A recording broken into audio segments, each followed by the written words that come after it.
0 minus negative 2 over 4 minus negative 4. Look at my signs. If you go wrong there, if you don't substitute in brackets, you're definitely going to get wrong answers.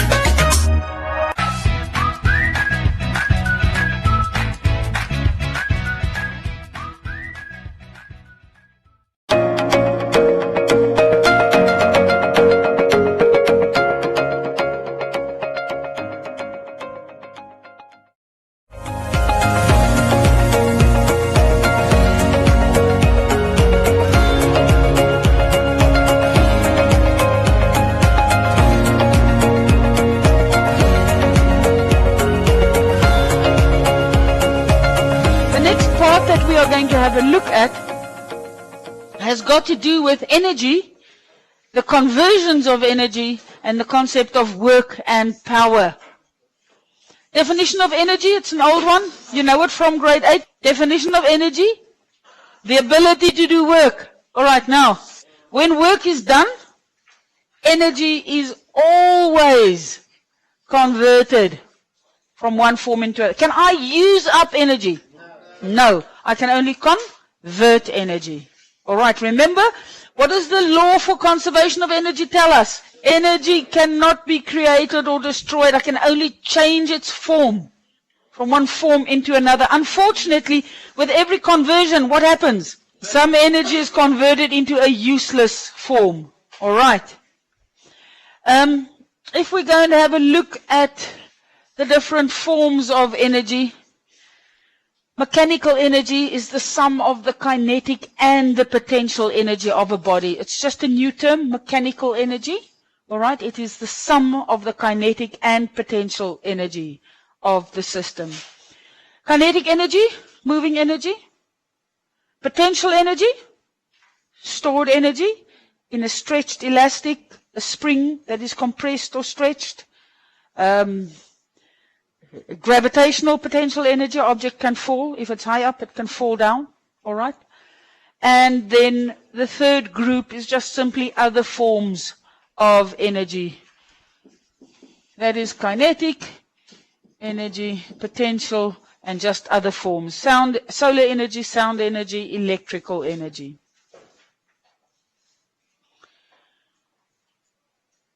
With every conversion of energy, some energy is lost. Well, it can't really get lost, but it's converted into a useless form.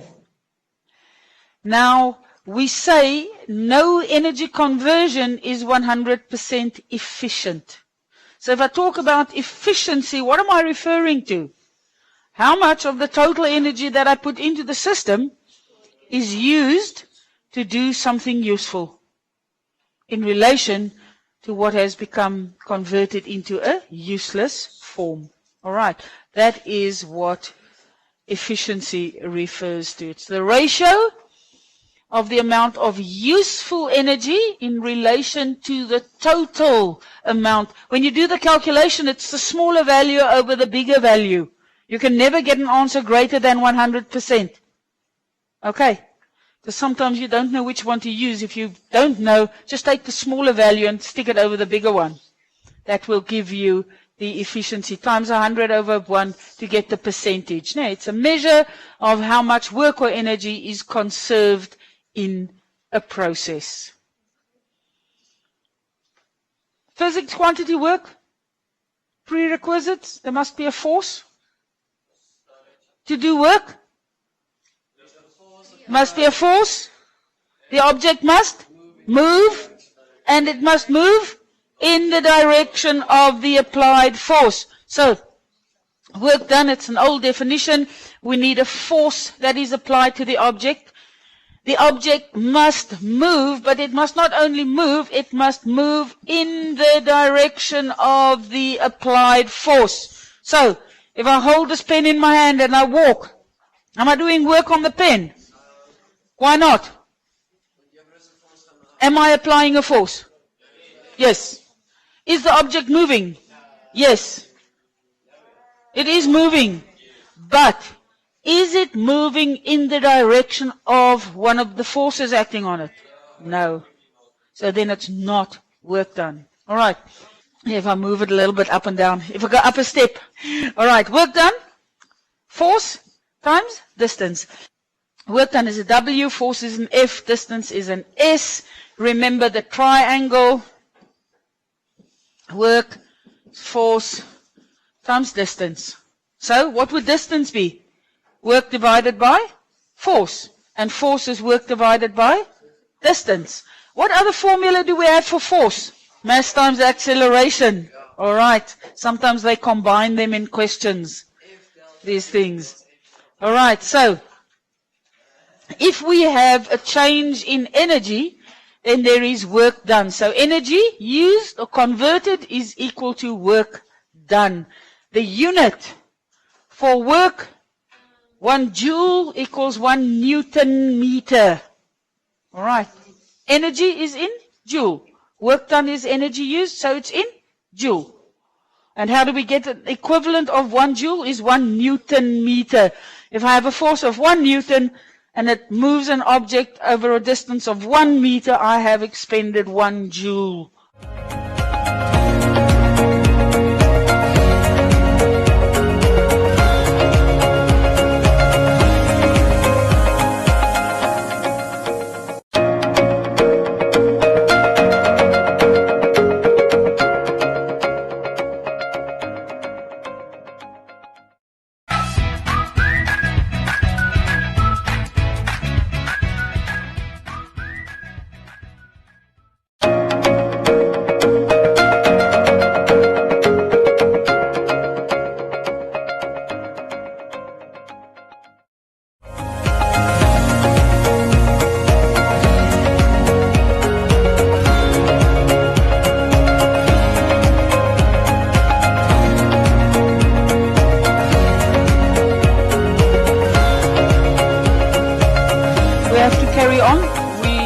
Up the previous period with work and energy. Just sort of to revise very shortly, we said that work is done on an object if there is a force and if the object moves, but there's a third prerequisite. We said the object must move in the direction of one of the forces. All right. So, then if we do work, we convert energy. So all work done is equal to energy converted. Remember we said in the previous section that not all energy conversions are 100% efficient. Okay? We very often find that some of the energy is converted into a useless form. Usually heat, a little bit of sound, etc.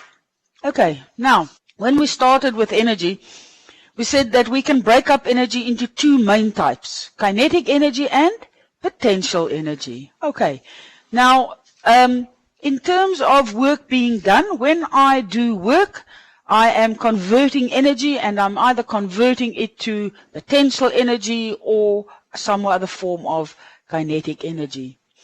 Now, if I lift an object against gravity, if I, for example, took this pencil case and I pushed it up, I'm doing work on the pencil case. The pencil case is moving because it's moving up. So the energy converted in this case has gone to potential energy because this pencil case has the ability to fall back down to the ground. Now, we can calculate a specific amount for potential energy. The formula that we use, EP, is mass.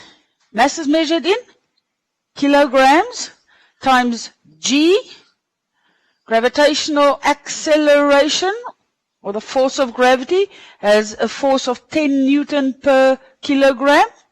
So it's mass times 10 times the vertical height through which the object moved. For example, if I have a set of steps, okay, my steps are, let's say, 5 meters high and 7 meters long. I have a mass of 50 kilogram. What would my potential energy be when I reach the top of the stair?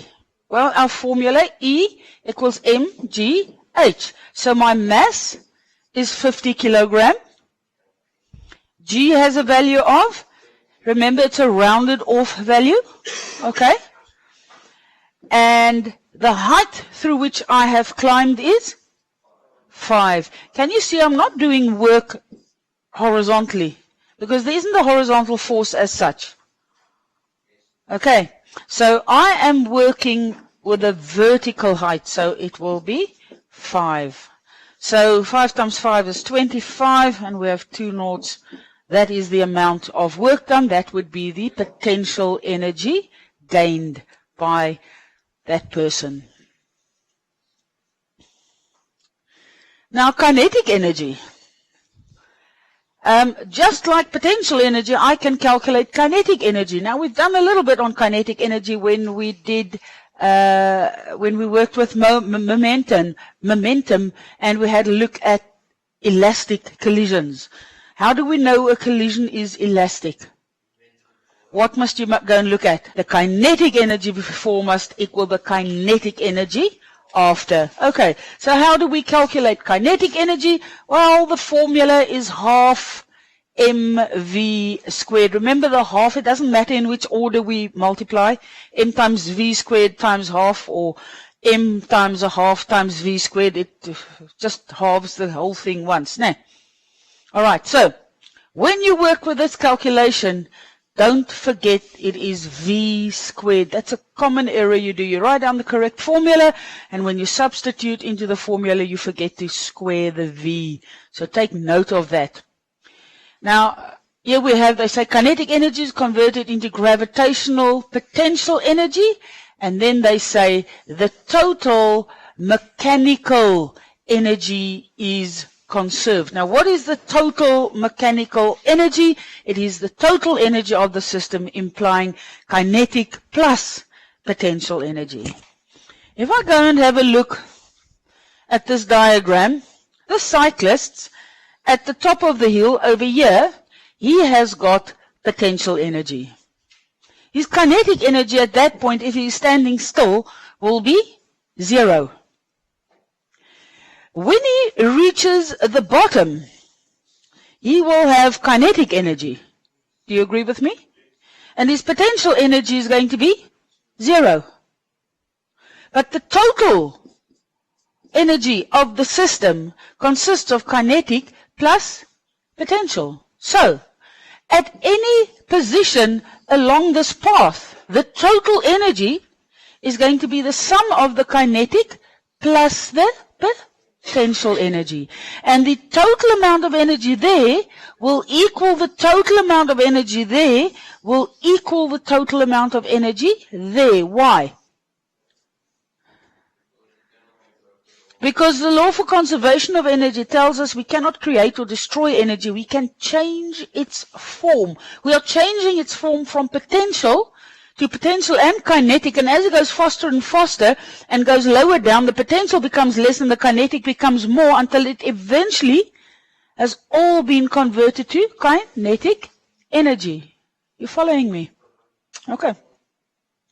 At any point along the path, the total mechanical energy is constant.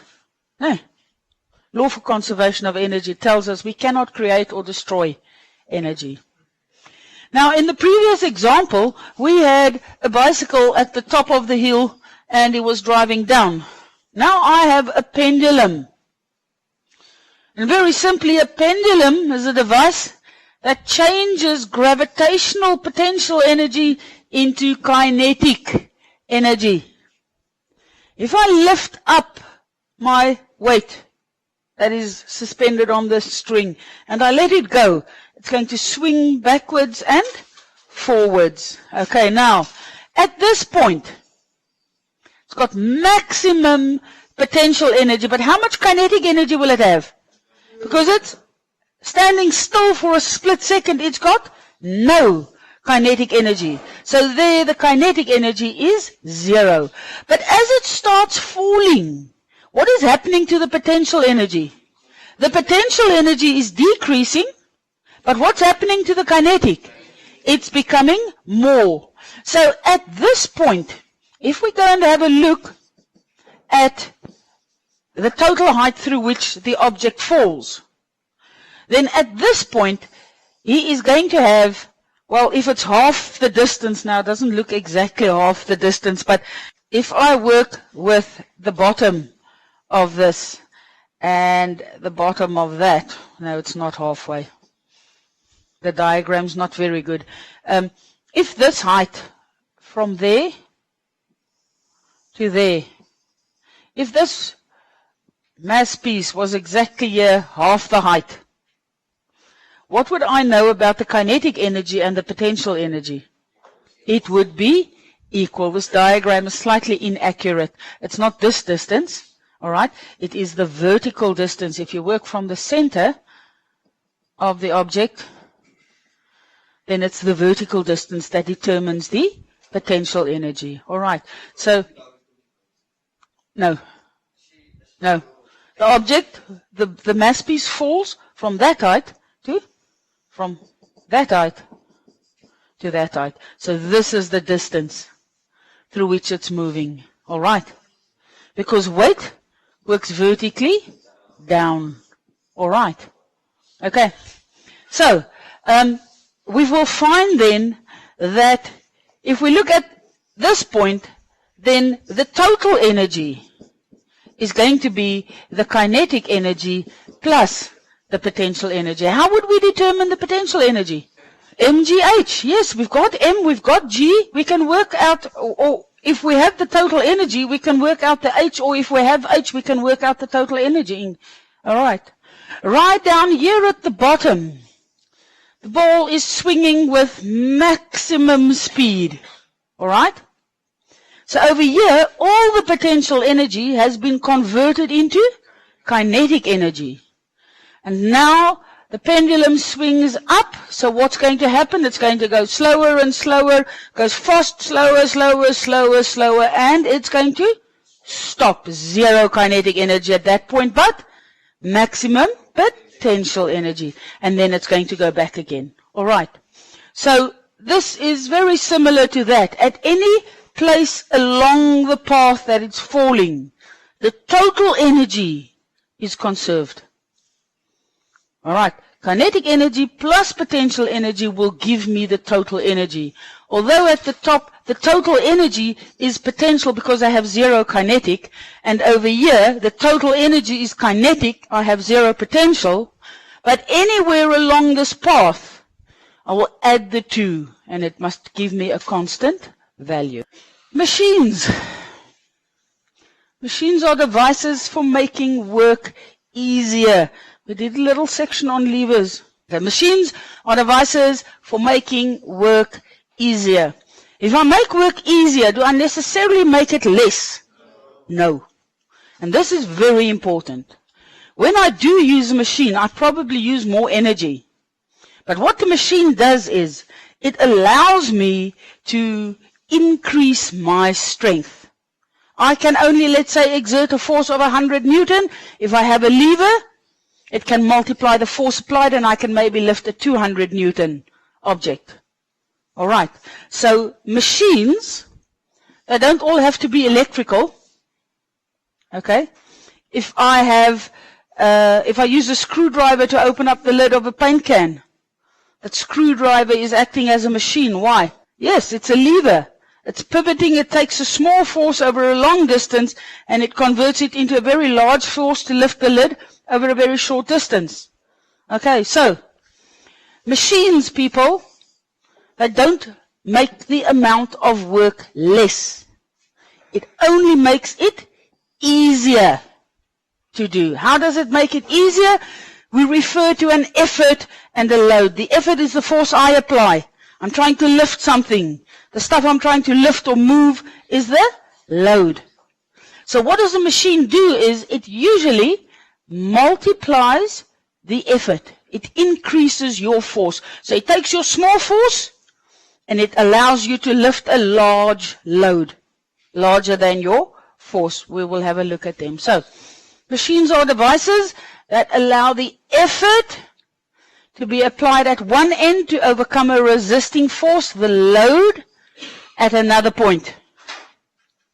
Machines, therefore, we say provide, the scientific term is a mechanical advantage. All right? We'll have a look at that. The mechanical advantage is the ratio of the load to the effort. Let's say I apply 100 Newton force and I can lift a 500 Newton load, then load to effort, 500 to 100 gives me a 5-to-1 ratio for the mechanical advantage. If we assume no energy is lost, now is this completely true? No. Whenever I work with any machine, there is always some friction. So there will always be some noise and there will always be some of the energy converted into heat. But when we do these calculations, just to make it a little bit easier at this level, we assume this machine is perfectly efficient unless they tell you. Okay, so if we assume no energy is lost or converted into a useless form, then the work done on the load side will equal the work done on the effort side. Just hang in there for a moment. Here we have our seesaw. You remember Bullet? You remember Charles? Okay. How can I balance that seesaw? Yes. He has a much greater weight than what he has. Let's say his weight is 800 Newton, and let's say Charles' weight was, let's just say, 600 Newton. All right? Both of these forces act over a distance to the pivot. All right? So, to make them balance, I must either push the pivot, see if it'll go. No. Almost. I must either push the pivot this way so that I can lengthen that part of the lever, or I can push him inwards to shorten his side of it. Do you understand? Because a large force over a small distance is equal to a small force over a large distance. That's the mechanical advantage. That's what a machine does. Now, all of the machines, now sometimes the distance isn't always that clear. But all the machines work on this basis. Small force acting over a long distance is equivalent to a very large force acting over a small distance. Yes? Yeah, but the machines also have levers and gears and pulleys, and they all function on this. Okay? Yeah, or they use hydraulics, but they have got some other machine, a device that multiplies the force. Okay? All right. So, where were we? Over there. All right. So, when we say work done on the load side will equal work done on the effort side of the machine, this is in terms of a large force over a small distance will give you the same value as a small force over a large distance. Okay. The ratio of distance moved by the effort to distance moved by the load is known as the velocity ratio. Now be careful. Here we have something called the mechanical advantage. Alright, here's the mechanical advantage. Sorry. Over there. The mechanical advantage is the ratio of the load, the stuff you're lifting, to the effort. The other thing that they refer to is the ratio of the distance moved by the effort in relation to the distance moved by the load. Can you see effort and load are now switched around? It's the load to effort. Yes. All right. I'll show you, I'll explain this in a moment, the velocity ratio. Now the velocity ratio, I can explain to you with something like this. If I have a gear, and let's say it's got, let's say 150 teeth. The front gear on my bicycle. Alright, here's my bicycle wheel on the back, and there's a cog on the back. So my chain goes there and there. This cog, let's just say, to make it easy, has 50 teeth. So, if I turn 1 revolution here, I am going to get 1, 2, 3 revolutions there. But this is going to be in the same time. This is the velocity ratio. I'm working slowly over here, and this one is going faster. Alright, but if you don't look at it in terms of a small force over a large distance, small force over a long distance, larger force over a shorter distance. They are connected. Okay, it's just sometimes easier to see the velocity ratio in terms of the gear. That's why I'm explaining it like this. Alright. The velocity ratio then is calculated by working with distance moved by effort. Here I'm pedaling my feet, alright? In relation to distance moved by the load, my bicycle travels 3 meters on 1 revolution of my feet.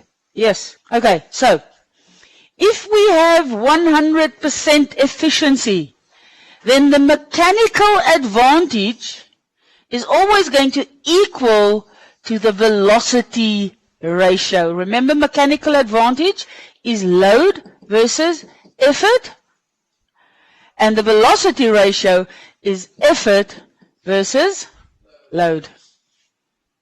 Alright, because I have a small force over a long distance is converted to a large force over a short distance. Alright. They say in practice, because we do not have 100% efficiency, the mechanical advantage is always less than the velocity ratio, not ration, ratio. Okay. This is because we have to do work to overcome the friction. I just want to see something for a moment. Alright. Just this last section.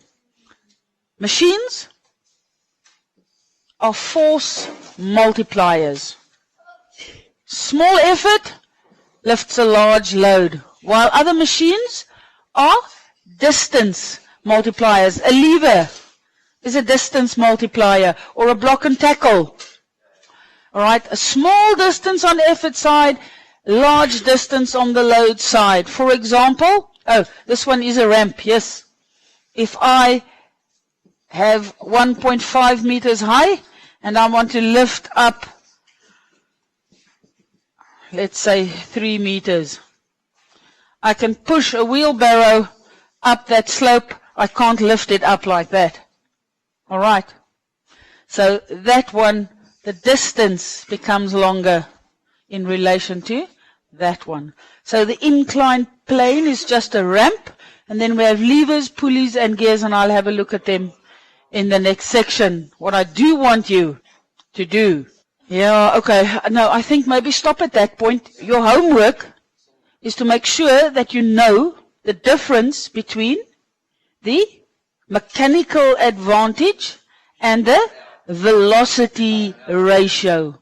Because when we work with that and you don't know the difference, it's very confusing.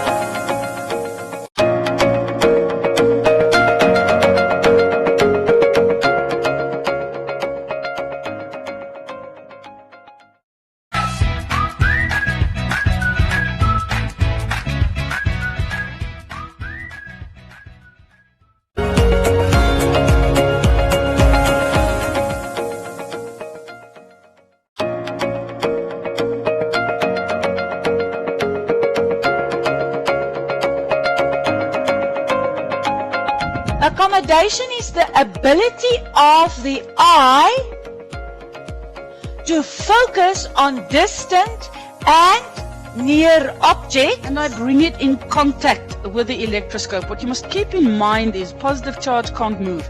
It is the negative charge that moves. So the first one, EF, is then going to be 0 minus negative 2 over 4 minus negative 4. Look at my signs. If you go wrong there, if you don't substitute in brackets, you're definitely going to get wrong answers.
Carry on with the work. We started off with force, work and energy in the previous period, and I said to you we had a look at the change in energy involved of a pendulum or an object falling down due to gravity, from potential energy to right at the bottom kinetic energy where it has maximum velocity, and then anywhere along the path the total energy of the system is kinetic plus potential energy. All right. We'll have a look at the machines, which are devices that make work easier because they are either force multipliers. In other words, it will change if you apply a small force, usually acting over a short distance. It is converted into a large force, a small force, usually acting over a long distance. It is converted into a large force over a short distance. In other words, it is a force multiplier. It increases your force. Other machines are distance multipliers. They take a long distance that you apply and they convert it into a shorter distance. All right, a bigger force over a shorter distance. The machines that we will have a look at are the inclined plane, which is a ramp. All right. Levers, gears, and pulleys. Now, levers, gears, and pulleys we just touched on. No, we didn't. We haven't touched on it. I get confused with you people. All right, we haven't done them at all. We will have a look at them as we go along. But keep in mind, all the machines, if you have this picture of the seesaw in your head, okay, then we have a big force acting over a small distance will give us a small force acting over a large distance. Because that, just in a very simplified way, is how all the machines work. If you can find that connection, then you should be able to do the calculation or understand the machine. All right. Now, I think we did this one. I said to you it's easier to drag or push something up an inclined plane than what it would be to lift that object directly against gravity. Okay? If I did a calculation, if I had my 50 kilogram object over here and I wanted to work out the work done on the object in lifting it, it is going to be 50, okay, times 10 for force. Okay, times the distance, which is 3 meters. So it's 500 times 3. It will give me 1,500 joules. That would be the minimum energy I would need to expend to lift that object up to that 3 meter height. Now, this can also be done, for example, by applying, let's say, a 300 Newton force in this direction. The distance over which this force now acts is going to be, well, I should actually have this distance. Okay, so it's a 3, 4, 5. That'll be 5 meters. 3, 4, 5 triangle. Do you know what I'm talking about? Pythagoras? Okay. All right. So this ramp should be 5 meters long. So if I apply, well, let's make it 250, because otherwise, no, it is. Let's make it 350 Newton. I apply in that direction over 5 meters. So the work done is going to be 350 Newton times a distance of 5 meters. That will give me 1,750. Is it right? Joules. Okay. What it has done is, over here, I would need to apply a force of 500 Newton if I lifted it directly. But pushing it up the ramp, I'm not strong enough to lift this 500 Newton. But I can push with a 350 Newton force. I can pull against it to get it up the ramp. But look what's happening. That 350 Newton now acts over a much longer distance. So this ramp, this machine, it's made work easier in the sense that I can apply a smaller force. But it doesn't make work less. Can you see that?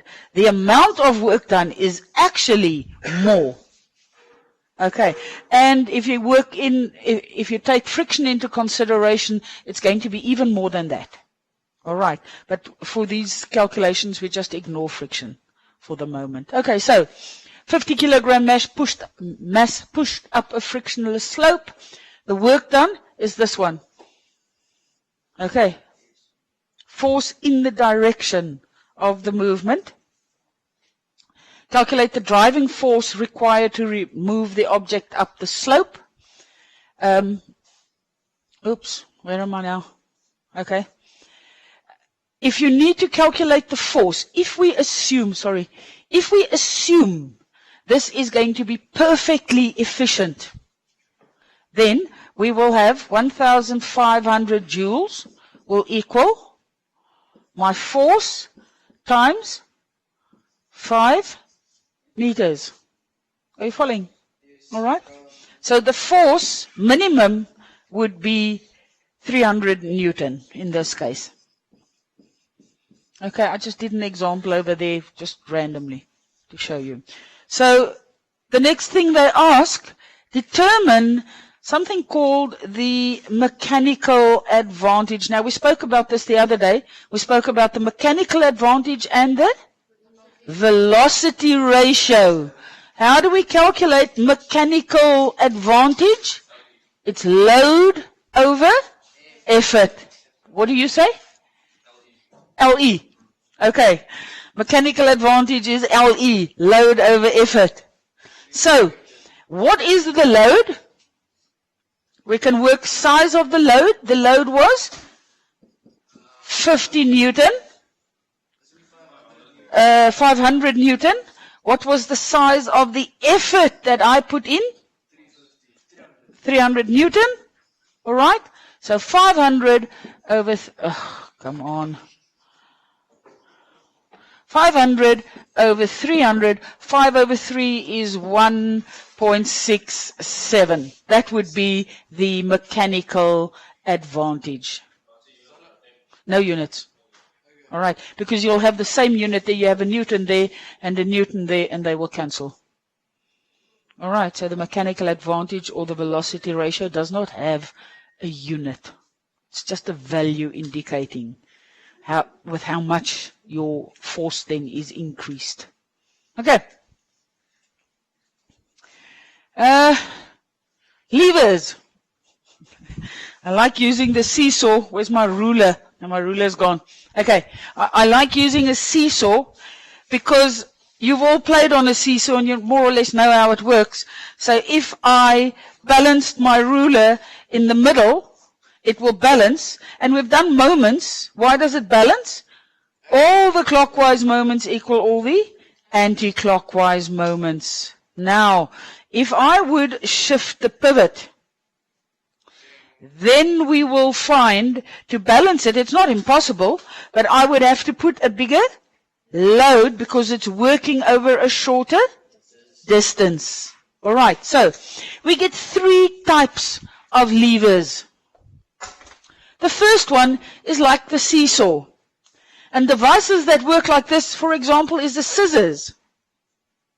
Okay, because the scissors has got place there for your fingers in the hole, and then the blade goes there, and, I can't draw. There. Okay, here is the effort. There is the load. A big force over a short distance. If you want to cut carefully through something thick, you will go right to the inside of where the scissors is. No? Okay. Yes, it's a lever. All right, so just very simply, if I have a small force and I have a large load there, that's the effort, that's the load, then the small force must work over a long distance and the load must work over a short distance. Another example of this would be if I had a tin of paint, all right, and the lid fits tightly in there. I come with a screwdriver and I stick the tip of the screwdriver in there. Here's the pivot, all right. There I apply my small force, but it's acting over a long distance, and it's converted into a very large force, one that is large enough to lift the lid of the tin. But can you see that it acts over a very short distance? Wheelbarrow is this one. Okay. Do you understand, people? Do you understand? Okay. Class 2 levers. They are, Jan Hendrik has just said, wheelbarrows. This is a wheelbarrow. There's the wheelbarrow, there's the load. Here I stand with my effort. All right? Look at the forces and the distance across which they work. Here is the effort, but it works over a long distance. All right? Here is the load, but it works over a short distance. Well, you don't want it to balance perfectly. You want to be able to lift it up. Do you understand? And then you want to walk with it. All right. I would never be able to. You could load in 3-4 bags of cement into a wheelbarrow and you could lift it up. I mean, even I would be able to. I would be able to lift it and push the wheelbarrow. But if I tried lifting 4 bags of cement, I'm not even going to be able to lift one. All right. So my small force acts over a large distance. It's converted into a very large force acting over a short distance. Once again. All right. Class 3 levers. Now this one, in terms of multiplying the force, it's not a very good lever. But I'll explain to you the example. If I look at my lower arm, here where my elbow is the pivot. Okay? That's where it pivots. Alright? The effort is the muscle that is attached to the bone over here. Alright? So the effort works over a short distance. And if I wanted to lift the load, it's acting over a long distance. But why do we have this lever? It would have been, your arm would have been stronger if the muscle could attach there. But would you be able to work with your hand the way you do? No. Alright, so that's just for practicality. It's not a good lever. Because the effort acts over the short distance, and that's why it's so hard to lift something fairly heavy, like this, with your arm. Because the lever system multiplies the load, not the effort. Alright. So this one, in terms of lifting and moving objects, is not always such a good machine.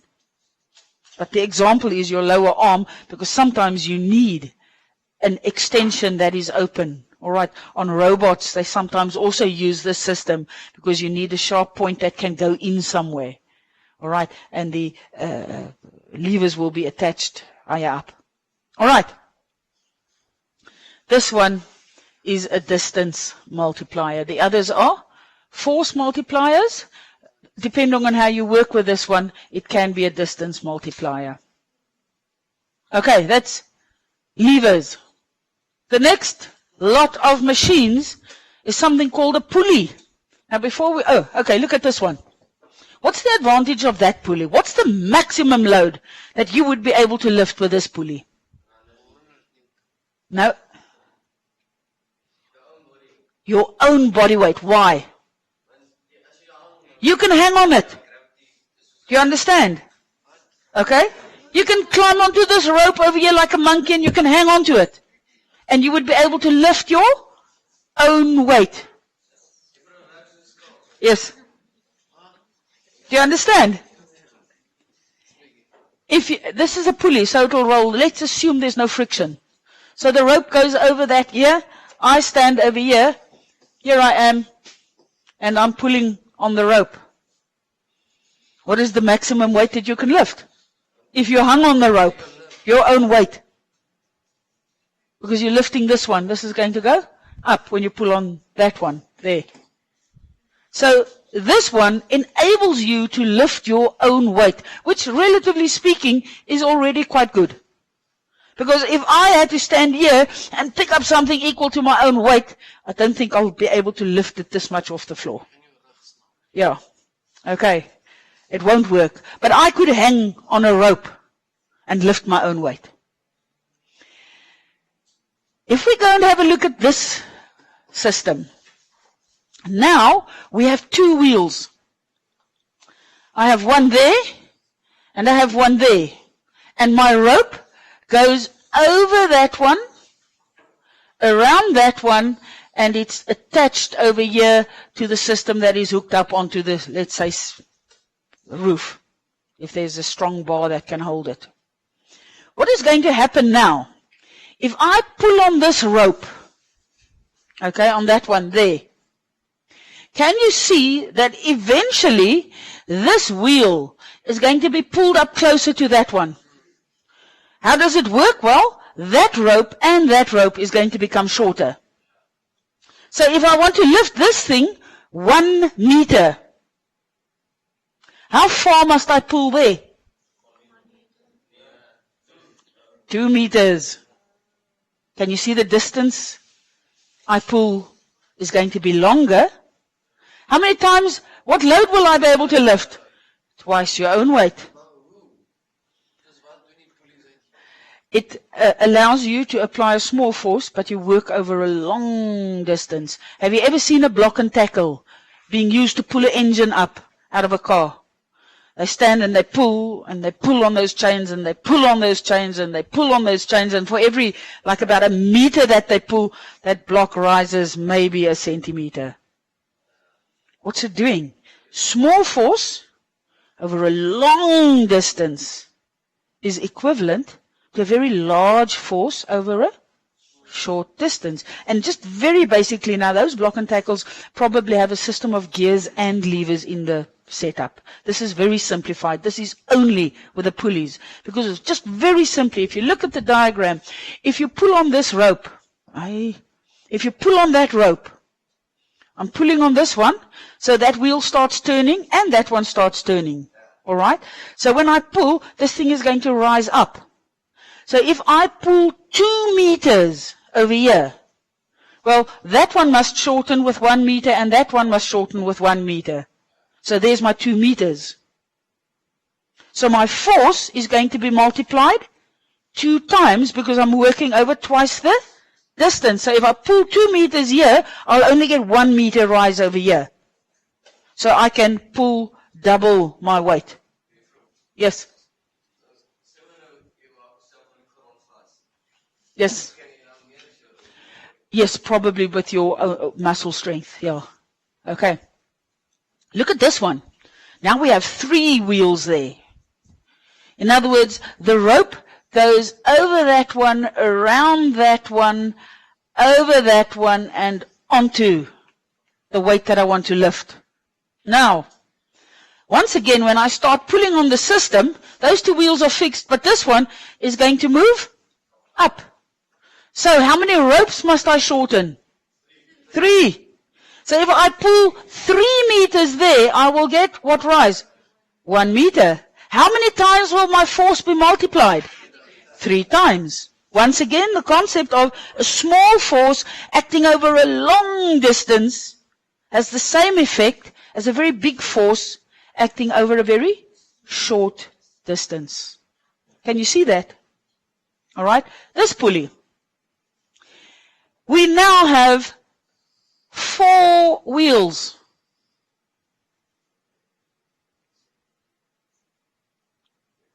And that one is fixed onto the weight. Now, when I start pulling on this rope, how many ropes am I now shortening?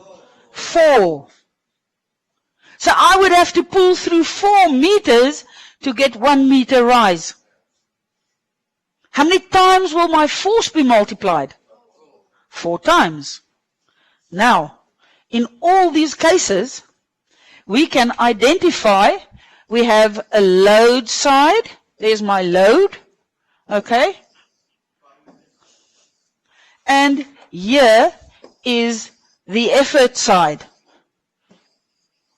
All right? You with me? If we assume that this machine is perfectly efficient, what does that mean? No energy is converted into heat or sound, which is not perfectly true because it makes a noise when you pull those chains, and they do become a little bit hot because there's friction. But just to make our calculation easier, just very simply, the work done there must always equal the work done there. Because I can never get something for nothing. I can never get out more than what I put in. I always get out slightly less due to friction. So when we start doing these calculations, the most difficult part, because it's easy to count the ropes and see, okay, forces multiplied 2 times, 3 times, 4 times, how many ever times. Okay? The problem comes in, you become confused, you try and work with a load on the effort side. That you must not do.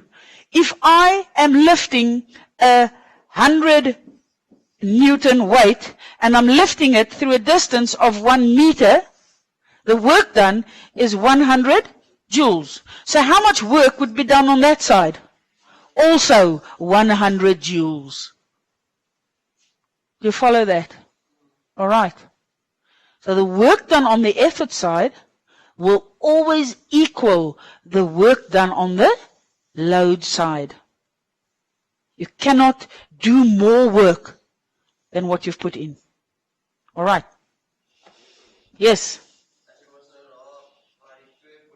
Yes? Yes, we ignore it to make the calculation easier. Okay, we assume it's weightless and we assume there's no friction. Otherwise it does become quite complicated. It will definitely play a role. Okay, so that then for pulleys. Now, the efficiency, we said, is the ratio of the work done on the load there to the work done by the effort. Can my answer, and sometimes we work it out as a percentage, we multiply with 100 over 1. Can I ever be more than 100% efficient? No. All right. We always have when you do the efficiency calculation, it's the small value divided by the big value. No. No. There's always friction. You can try and lubricate, and you can try and make it from the hardest, smoothest material possible to limit friction to the minimum. But there is always friction. Okay. Once again, the mechanical advantage is the load over the effort. The mechanical advantage is the load over the effort. The velocity ratio is going to be the number of ropes that pulls up the load. So the velocity ratio is going to be 4 times. Okay.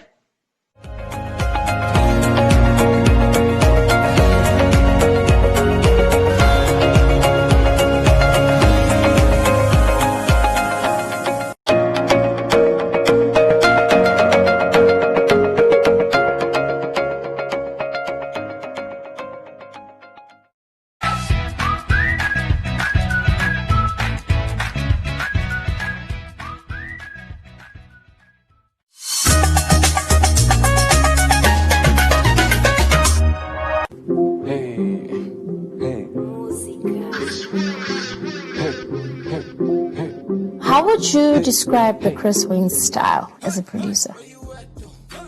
I would explain it like this, right? If you hear my music, that's the only time you're gonna really understand. I cannot express it in words. Stand tall like a mic stand. Get the bag through you, pay your bills, no stress. Be the best, only I can. How do you come up with these rhymes? Like, what are you doing? How do you stay updated with vocab, you know? Yeah. Are you just an A student or? No.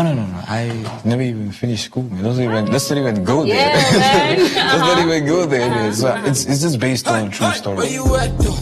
At the check though. Now my boozers, they be looking for my info. Got a black coat, you want flight mode. We gon' paint the CD red with a black stroke. Where you at? Where you at though? Where you? Tell me where you at though? Where you at? Akili, akili, akili, akili. Let's chase the germs away. Let's chase the germs away by keeping our hands clean. And when you want to sneeze or when you want to cough, do it in your elbow. Let's practice sneezing into your elbow. Are you ready? 1, 2, 3. Achoo! Again. Achoo! Yay! You did it! Germs, germs, germs. They make us sick. Germs, germs, germs. Germs, germs, germs are not your friends. When you're sick, you sneeze. Achoo! When you're sick, you cough, cough, cough. And if you achoo or cough on your hands, the germs stay alive on your hands and get passed on to your friends, and they'll get sick too. Let's chase the germs away. Let's chase the germs away by keeping our hands clean. And when you want to sneeze or when you want to cough, do it in your elbow. Germs, germs, germs, they make us sick. Germs, germs, germs are not our friends. Germs, germs, germs, they make us sick. Germs, germs, germs, germs, germs, germs are not your friends.